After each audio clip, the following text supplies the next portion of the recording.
Thanks, my guy. Thanks. All right. Hey, guys. I don't know. Are you supposed to hear me from this? Is this all right? Everyone can hear me, yeah? We're good at that? Yeah. All right. Before we start this, I need everyone to go grab a beer. Grab a beer, grab a water, whatever you need. Make sure that you're good to go at least because it's a lot easier. Also, I want to make this a bit more of a relaxed, like asking the questions you want to ask in between. Just feel free to shoot a hand up and ask a question. More like a talking thing. Never done this before, so this is the first time. Let's just kind of, ask questions or whatever we think and just kind of give me points or whatever you have an idea that we could go into. All right, once she comes back and we'll get into it. Where are you from? South London. South London? Yeah. Thanks, man. All right, so is this everyone?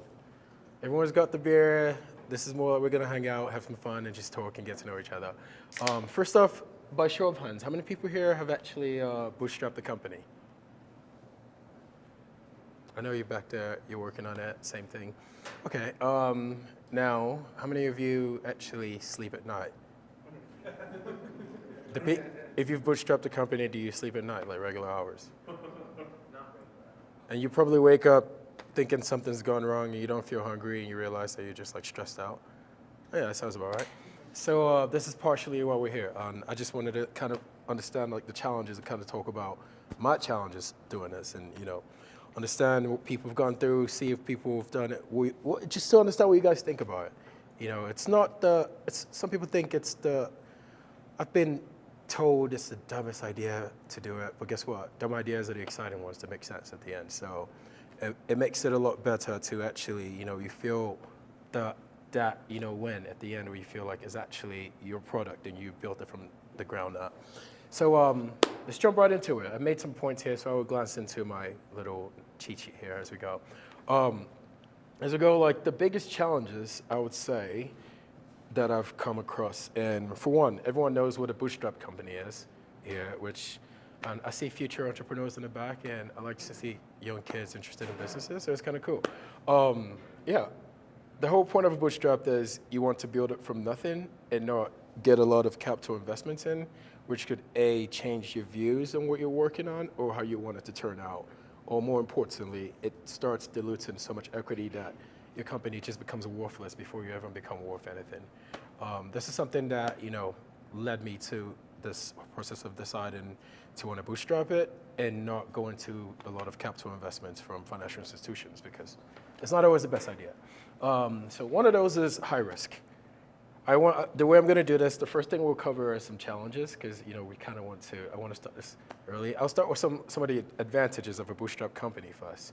And secondly, we're going to go into some challenges you're going to come across, or at least from my own, what I've come across so far.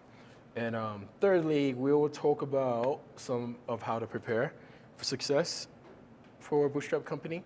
And lastly, just like how to avoid some fatigue as you do it, which is why I started with the whole, if you actually sleep, raise your hand, because I can tell you there's a time my phone probably thinks I sleep like 4 or 5 hours a week, a night. So it's like, it's not healthy, but you learn how to go around it. Going right into it, some of the advantages of it, like I said, if anyone feels like they could get into anything, just stop, ask questions, jump into it, talk to me about anything. First things and advantages. You basically could do what you want when you want to. The autonomy is great, but I could still count that as an advantage. But we'll get to the part where the autonomy could be very bad in a one way, which is something that you have to learn to get away from. Speaking of that, a lot of people actually feel the need that having autonomy is a good thing. But when you start looking and you start actually looking into what you spend your time doing, you spend more time doing other things rather than running a business. Because you're basically trying to handle 20 things at once. And as a bootstrap company, you don't have like a full directive of where you want to go in terms of like where the funds are going. So you're just going as you make money and you're using the revenue back into it.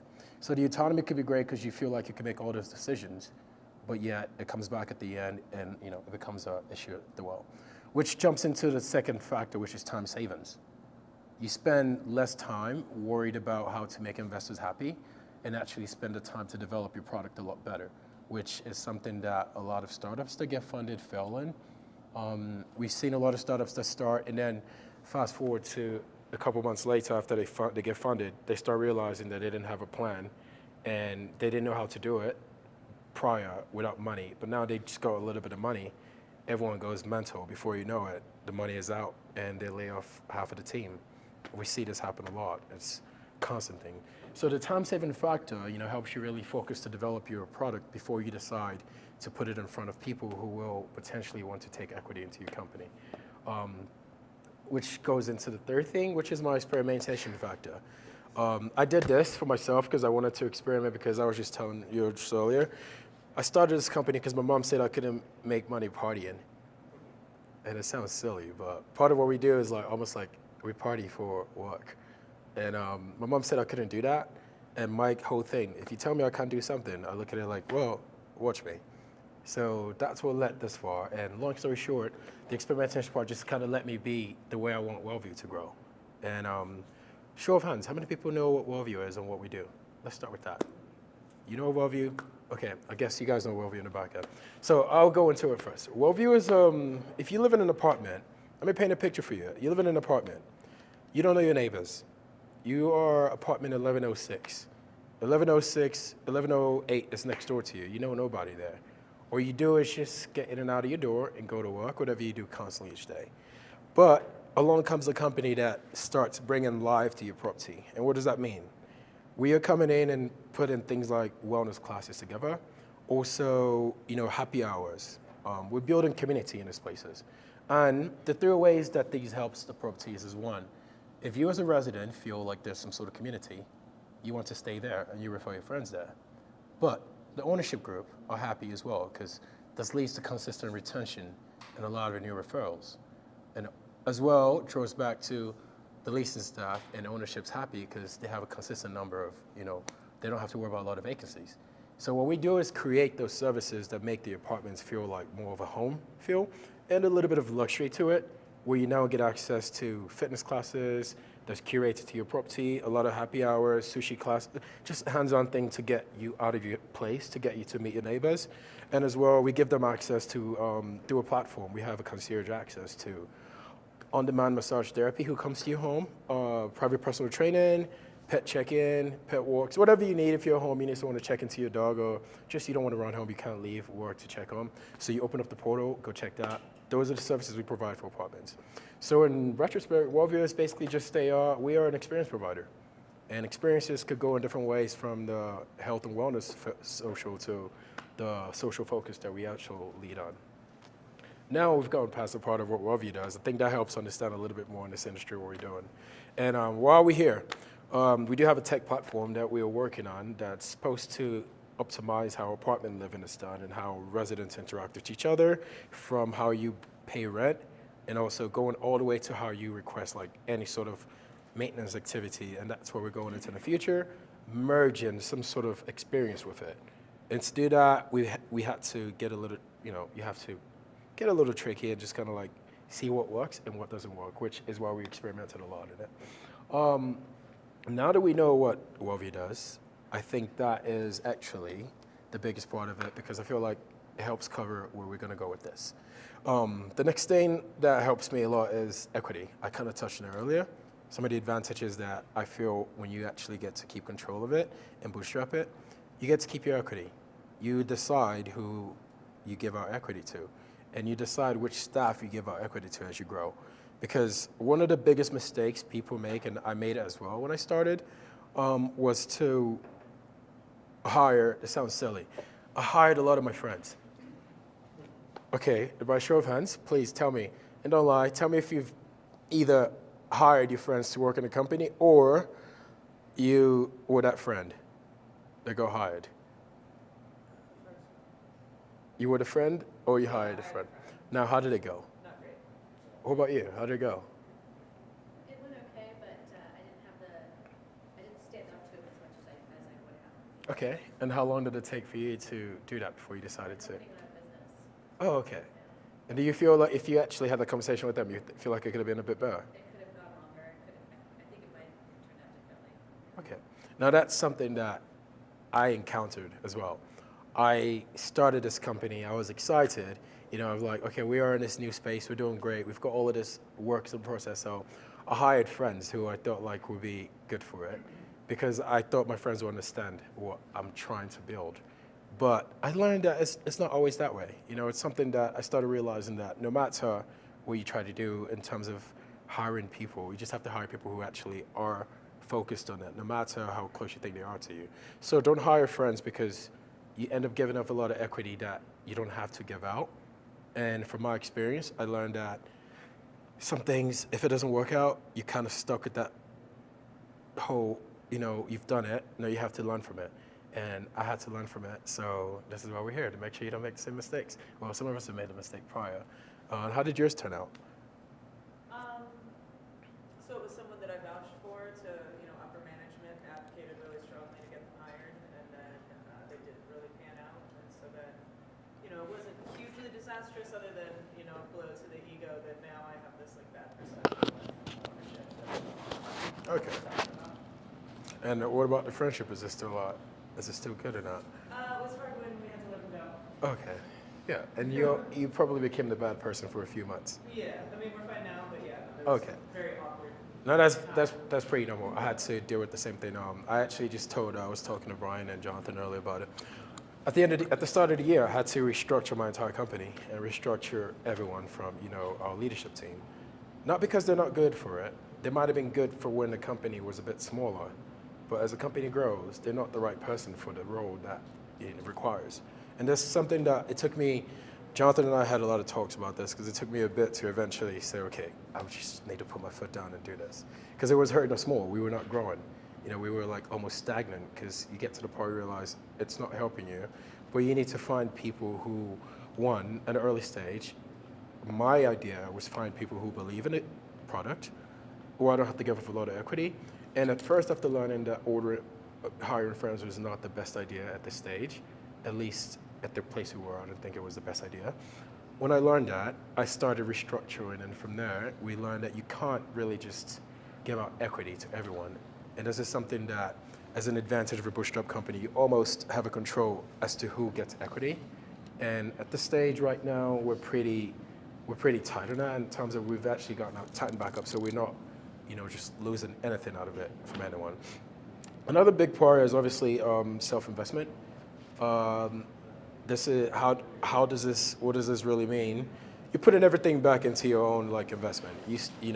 What you get is what you put back in.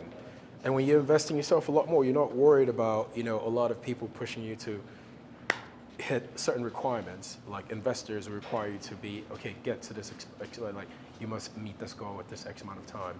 It gives you a bit more time to really see where you want to invest in. And the way I did it is every money I make, the company pays me, and then I pay back into the company. So basically, I record that as actual investment into the company. And the more you do that, it helps keep more people away from your cap table. My attorney told me that I could do that. And once I learned from her, and it became easier. So just pay yourself and then use it to reinvest in the company each time. And that's how we've done it so far. So according to your bank thinks, oh, you're definitely getting paid. But on the other end of it, it's going back towards the company and to reinvest in it. So you could go back in taxes and say, hey, well, this is our investment. And you don't have to worry about that part. A big, I guess, still an advantage part, obviously, inexpensive upfront costs. You're not paying salary. That's one. Everyone we have right now is 1099. We have a team of 29 staff. Everyone has 1099 except me and 5 other people. So why do I do that? It's because we can't afford to pay people salary right now. We don't want to do that. Because as a bootstrap company, that's the biggest mistake you do is hire people and start promising salary, because that's just the one way to drag yourself down. Because you can't meet it up, one. If you're waiting for people to pay you on time, it doesn't happen. So you have to get the 1099 until. Everyone we hire, we're very upfront with them. We try to be a bit more transparent and say, hey, this is how it's going to be for this X amount of time, maybe at least a year or two. Now, I don't know what hiring policies you guys might have, but I think that's something that once you're upfront about it with people, they feel a bit more comfortable to come into the company. And this is something we started changing over time as we grew. And yeah, I learned that the inexpensive cost definitely does help a lot. Now, those are advantages. Even though it sounds like some of those are disadvantages, those are actually the advantages of this. The second thing I want to go into, before we go into the Anyone here just got a couple ideas and a couple of statements or anything that you think that could be an advantage of a bootstrap company in your experience from what you've done? Flexible, do what you want, move, make moves that you don't feel. Okay. Now, do you think, would you say like flexibility comes back and bites you, or that? How does that happen in your case? Make your own moves. Okay. So when you make the wrong move in it, like, or do you ever find yourself almost like procrastinating something that you have to get done, or, you know, what is it with you? Oh, if I made the wrong move, then yeah, you check yourself, but then you learn and you move on to the next thing. Okay. Right. At least you figured out. Fail forward. It's fail forward, not backwards. I like it.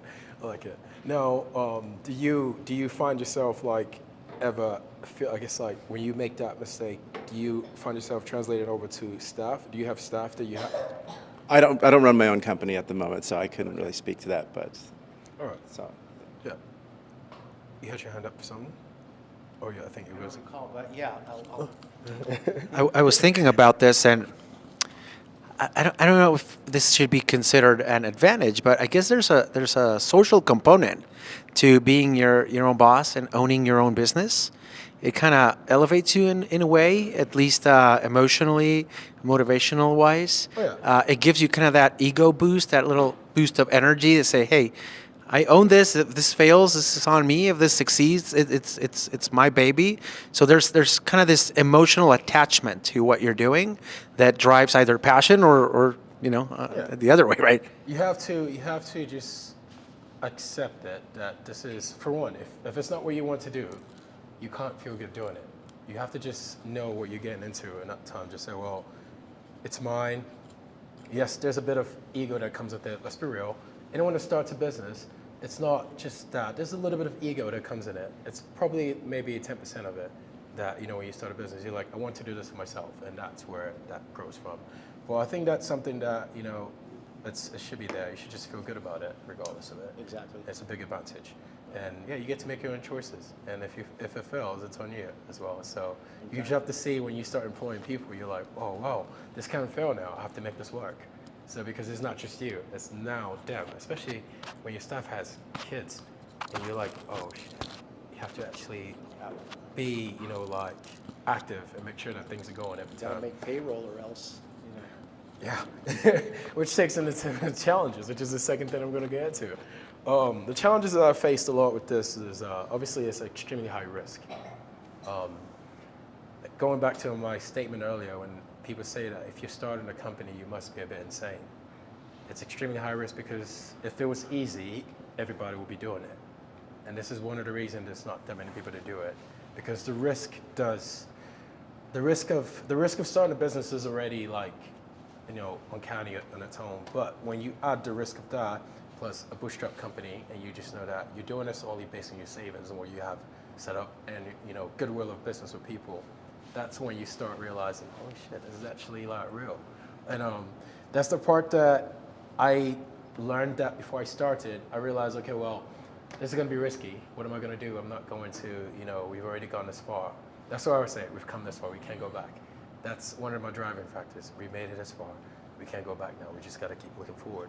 But that will be one big part, is once you can understand the risk, I would say you're one step ahead to being on a part to do something bootstrap, because bootstrapping is definitely not easy, but it's worth it, and you feel good about it as you go. And some of you might agree with that as well. Another risk that I realized, something that I had to deal with for the longest a little bit when I started, inhibited growth. Because when you're bootstrap, you don't have like that big media coverage that a lot of funded companies get, and everyone's like, oh, you see this thing about this company just got funded. There's so many different like coverage on them, but that helps the growth, obviously. And also that capital investment comes with a lot of networks that want to be part of it, and everyone almost becomes like a shark effect. You drop a blood in the water, and you see all the sharks come into it, and that's almost what happens.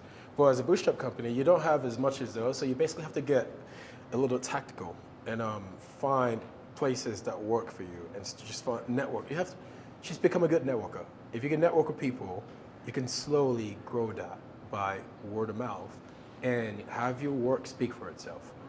That's something that worked for us in Wellview. In multifamily real estate, luckily enough, a lot of people are very chatty. So they like to talk to each other if they find something that works. This is something that helped us, gain some sort of notoriety in the industry. And now we're becoming like the go-to name when it comes to multifamily resources. They think of Wellview, we know that company. So that's what we wanted to be when we started this. So people could say, we want a one-stop shop for all of our apartments, so we don't have to pay 20 invoices. We could just take care of one. So that part, the growth is, I put an asterisk in that because, it varies. It can inhibit your growth or it can help you based on how good of a networker you are. If you can talk to people you don't know, if you can meet strangers and be friends, you could honestly start a business out of nothing, because it's just about how do you communicate with people? That's something that helps a lot. Communication skills has to be obviously high up there because it helps you grow as well. Another thing about, I guess, a challenge that I ran into as well was unestablished credibility. Goes back to the whole aspect of funding companies. People feel like, they just got backed by this company that's funded by JP Morgan, like this fund is backed by JP Morgan. People think, okay, they must know what they're doing, which follows through with what I said. A lot of companies like that end up doing really badly because some of them are not prepared for it. They haven't actually been in the market enough. Example, I'm not gonna release the name of the company. I will just call them Company F.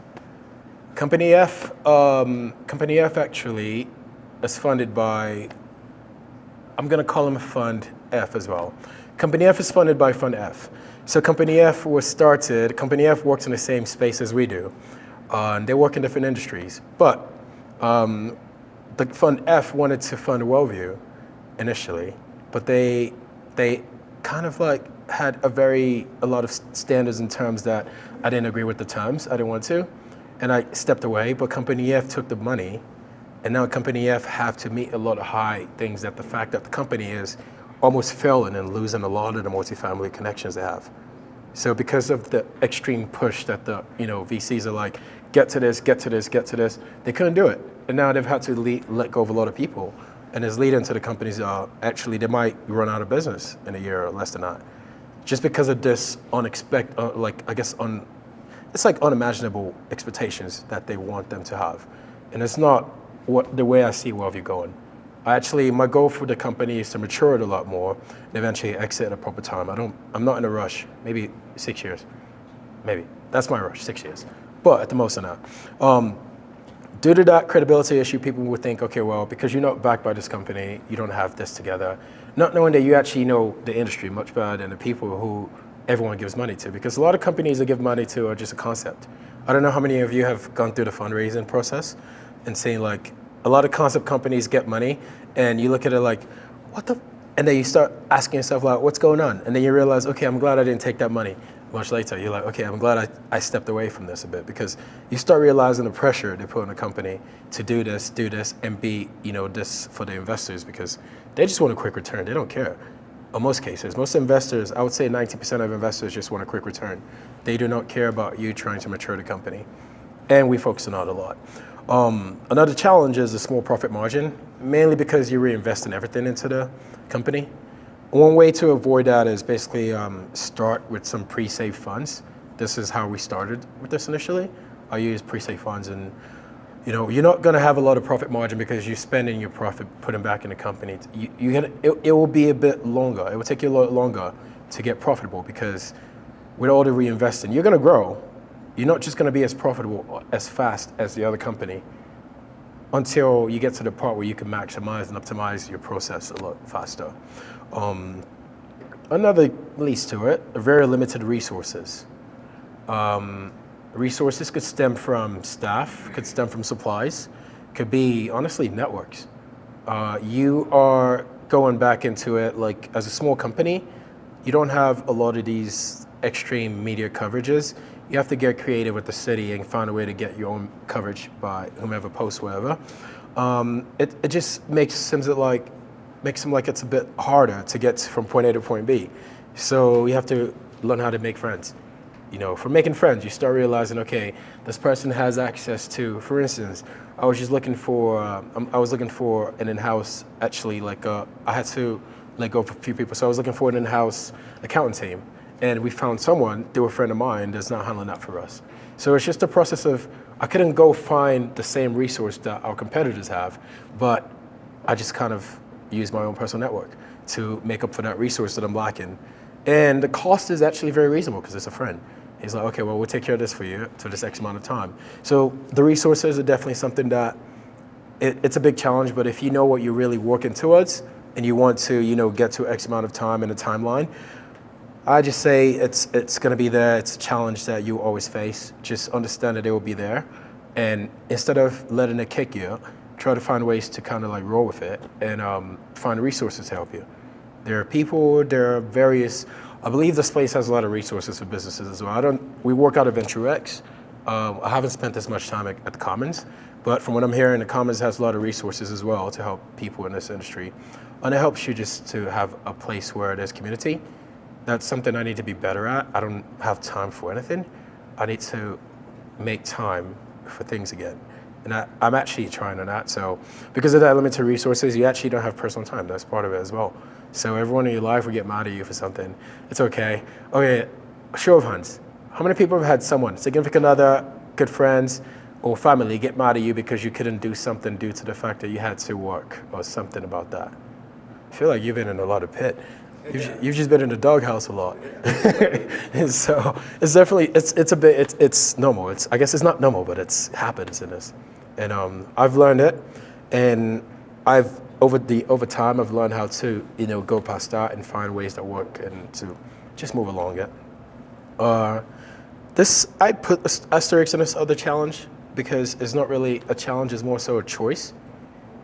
A lot of people who are bootstrapped, they choose to focus a lot on profit. And that's, it sounds, okay, it's gonna sound silly to say this.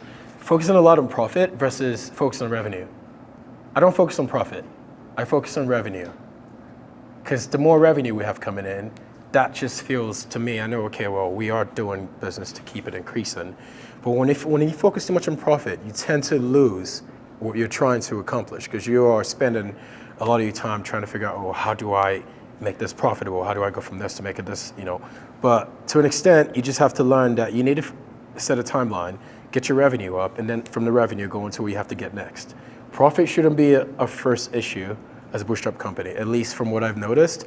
I did that the wrong way before. I was focusing on profit a bit, and it wasn't growing the company as I wanted it to grow. And when I started focusing on the revenue the company is making rather than profit, we started learning how to grow properly and get the right people into the right place. So you also are not wasting your resources. You're not paying for you're not paying for things you don't have to pay for.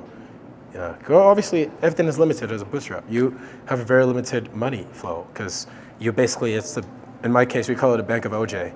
Bank of OJ handles most of it. And at the end of it, it kind of gets a part like, hey, Bank of OJ needs a little holiday. We're gonna step back and have the company take care of itself. But that's, when you start going into the next step. One of my third points I have here was just how to prepare for success if you're going into a bootstrap company. These are things I wish people told me before, or I wish I did a little research on. Mainly because I didn't do it, and I just figured it was possible and easier done. Well, it's actually easier done, but you just have to I wish someone told me this a little bit heads up, but it's pretty easy. Just plan thoughtfully.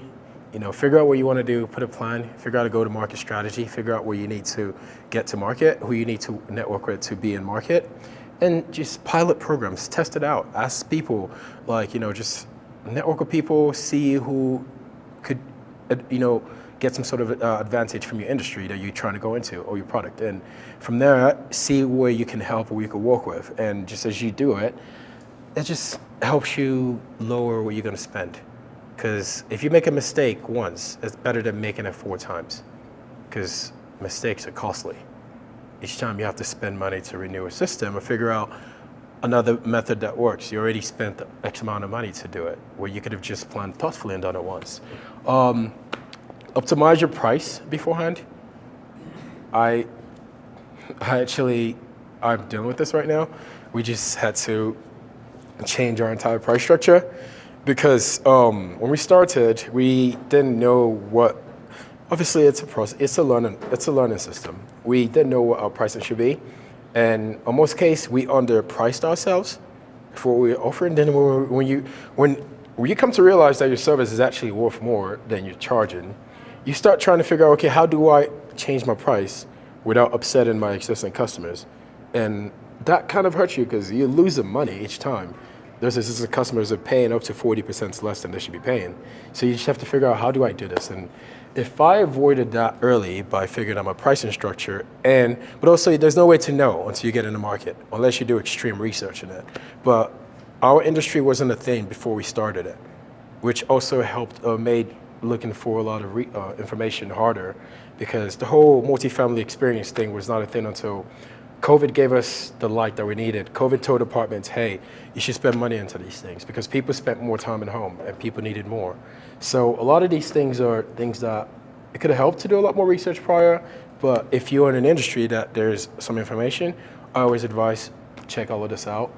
And fourth, which leads to from pricing to keeping customers, you have to not lose your customers as you change your pricing. So some of them will leave, but the ones who really respect and value your service will stay. I'm actually learning this. And at first I was a little worried, the ones who left when we changed our price, but now I've learned that the ones who stayed are becoming a better value, because they're now introducing us to newer markets and taking us with them. And this is, they plan to acquire a lot more regions here. So with that's it seems like the bad idea the first time, but now it just held off a little bit longer, and now it's gonna pay off. But once you get past those, preparations like planning, optimization, pricing, and all of that, and just customer focus, I think that you'll be okay. And the best way I would say, and the last one is just like how to avoid some of the fatigues. I did ask initially who actually sleeps. I don't think people sleep a lot in the startup industry, which is something bad. We should all stop that. We should actually sleep more. How to face this fatigue will be try and catch some sleep, man. I know it's hard. I know it sounds impossible. I know there's like a lot of stuff that you've got to get done, but it took me a while to realize this. You can't do anything where you're like stressed out and tired. You feel like you're doing something, but the next day you look at it, you'll be surprised how much typos you have there. I ran this test on myself. I'm like, holy shit, there's a lot of typos here. But I think that alone helps. Sleep. And we forget the basic things. Sleep and eat. I don't know, like, eat food. You need that. If you don't eat food, your brain is probably not gonna feel like, functional at all. This is the wellness side of wherever you're coming out. We're like, you gotta eat food, you gotta stay healthy, make sure that, get proper exercise. That's just like the basic stuff. And obviously, on the practical side, have an initial fund savings, or you're not gonna have any sort of like capital back-end. So I would suggest grow money through friends and family or personal funds. Work another job while you're raising money to do what you're doing. And then as you get paid, put each towards what you're trying to build. This is another way that I did this I didn't have to go to a lot of people for money. I've got friends and family of probably 35K investment from my friends. It wasn't too much. It's just people that wanted to be part of it. And early I'm like, okay, well, we open it up a little bit for you guys. But at the moment, it's something that I feel like having a bit of financial back-end prior helps you a lot. As well as create a product. I'm gonna say that again. Create a product is different from having an idea for a product. So you can have an idea for something that works, but it's a matter of create it and put it in front of people that, find a customer base and make them pay for it. When you can find a customer who's gonna pay for it, then you can start rolling into, the whole aspect of evolving your product to what it can be. And which is, the best thing. As you're doing great, keeping your product going with just one customer. We piloted with one person, and now we're working with various other companies as well as different workspaces. Definitely keep your customers happy. It's almost easy, but sounds like it's very hard to do that because your customers will always be quite demanding. You have to deal with, countless demands, and just remember, have a relations manager that deals with that so you don't have to deal with it. But for me, these are things that we've been focused on, like just keeping the customer happy and just making sure that, everyone in the company they know what they're supposed to do and they know exactly what they should focus on. And regardless of it, I think starting a bootstrap company was not a bad idea at all, because I would do it again if I get a chance. If I get a chance today to start something else off the ground, and I would do it again. Seeing as WellView, we started with just $2,000, and that's the ideal of it is you see an idea, you don't have to reinvent the wheel, just put a new coating on the wheel, and then you've got something else that you could sell to the market, and the market will buy it based on how you present it. So these are some of the things. Go ahead. Yeah.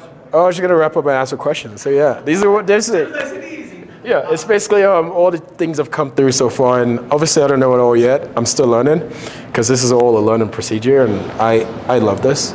I really enjoy what I do, because it was either this or go be an attorney and deal with billable hours. I don't like billable hours, so I stepped away. I don't want to do that, and I believe doing this gives me a chance to really apply myself and see if I could really get a lot done into it. Yeah, Well, this is an assumption, but based off your business, how do you bootstrap and navigate your vendor relationships? Vendor relationships is actually, that was the almost like an easy part. The harder part with vendor relations was scaling.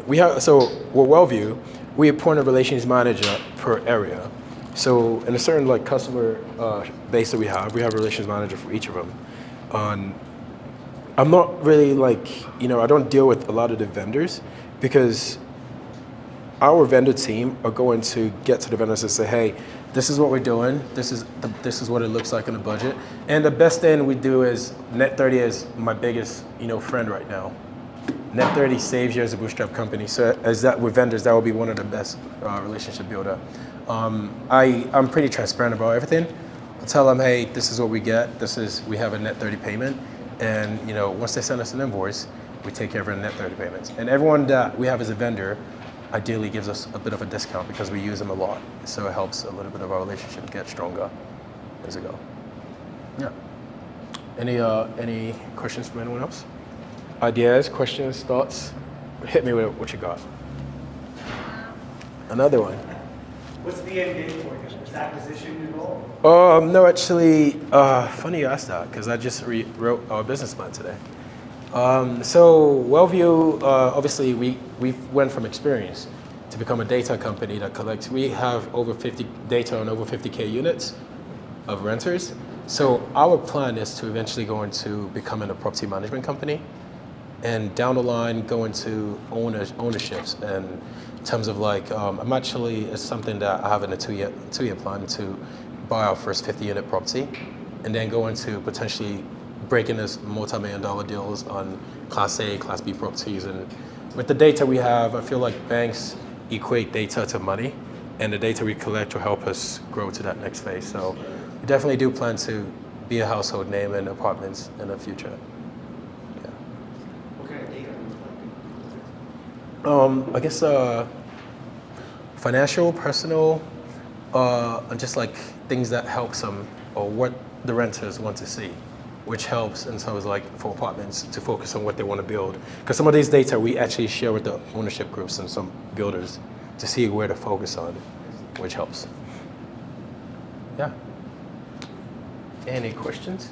I think, are we done there? Imagining you would use, Pardon me? in terms of data, I was imagining you were talking about turnover, attrition, and tenants. Oh yeah, we still. And what the ROI of investing in your services are for minimizing that turnover. Is that part of it? That's part of it. We share that with the property managers, because that's what helps them increase the budget and potentially add more to what we're doing.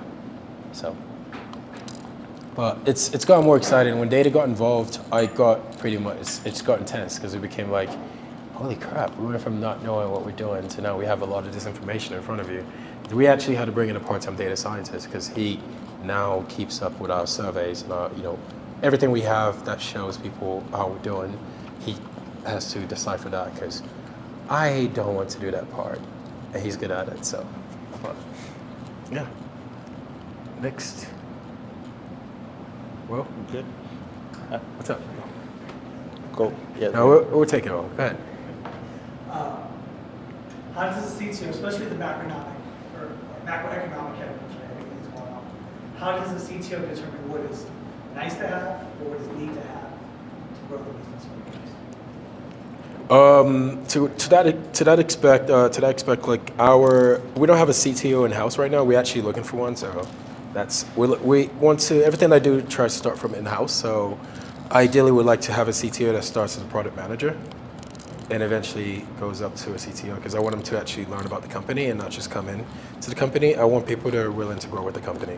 But how does a CTO equate to?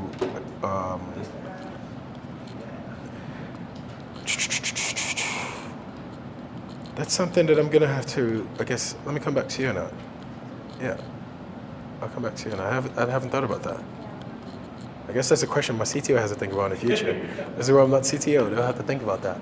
But most of the things like our tech platforms, some of the plans are already drawn out, and where we want it to be. We're basically just, I guess from what I think of the needs to have on our app, we want to start with certain services that we want to release first.